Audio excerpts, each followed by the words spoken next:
Why aren't these buildings included in Tribeca's historic districts? This video showcases all 136 Tribeca buildings that merit inclusion in Tribeca's historic districts. I start with this one as it is an outstanding example of city beautiful architecture by the firm Brunner and Tyron. It was both a warehouse and an auto parts factory. It sits amidst an exceptional architectural ensemble that includes this less exuberant but still elegant building from 1905 and this row of charming federal houses that wrap around Lispenard Street. The group ends with this Romanesque garment factory. One of the leaders of the ILGU landed his first job here. And here's the Gherkin building on Chambers Street, designed by Horgan and Slattery, the same architects as the landmark Surrogates Court. And this remarkable early 19th century grouping is on Washington Street. It's intact. Some of these buildings were residential through the Great Depression. The middle house was a favorite of Ada Louise Huxtable, the architectural critic. Some need to be rescued from crude alterations, like this fine early cast iron building on Canal Street.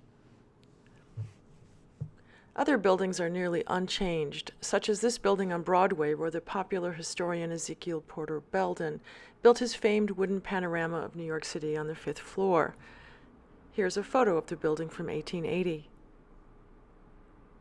Many buildings have significant histories, like this humble but intact federal house from 1832, built by Peter Augustus Jay, son of the founding father John Jay.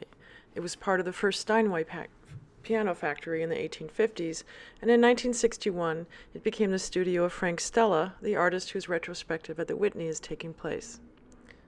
Some 30 buildings in Tribeca are threatened with demolition, such as this handsome building by the architect Ralph Townsend. Equally threatened is this Medici-like warehouse at Vestry and West Streets, purpose-built by the Great Atlantic and Pacific Tea Company in 1895, now known as the A&P.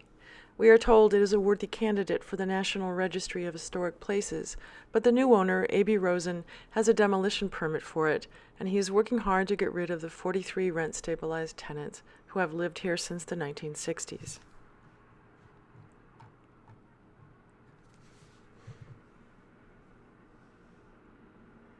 And here is the Hallenbeck-Hungerford vertical factory on Lafayette Street, also worthy of inclusion in our historic districts. And here is a fine pre-Civil War ensemble at the foot of Cortlandt Alley, also under threat of demolition.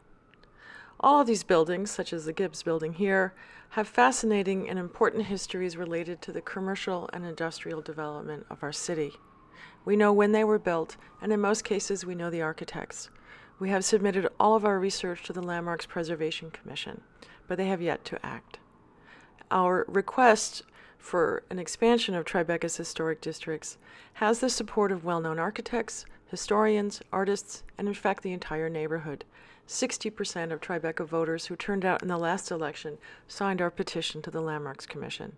Our City Council member, Margaret Chin, supports our request, as does our Community Board, the Borough President Gail Brewer, and Assemblywoman Deborah Glick. While pondering what we can do to get the Landmarks Commission to act before these buildings are demolished, feast your eyes on the rest of these candidates for inclusion in our historic districts. All of the best photographs were graciously taken by the photographer Robert Rips, who was on the board of the Tribeca Trust. And go to www.tribecatrust.org to sign our petition and tell the mayor to support a human-scale future for the city of New York, one that connects us to our history rather than obliterates it. Thank you.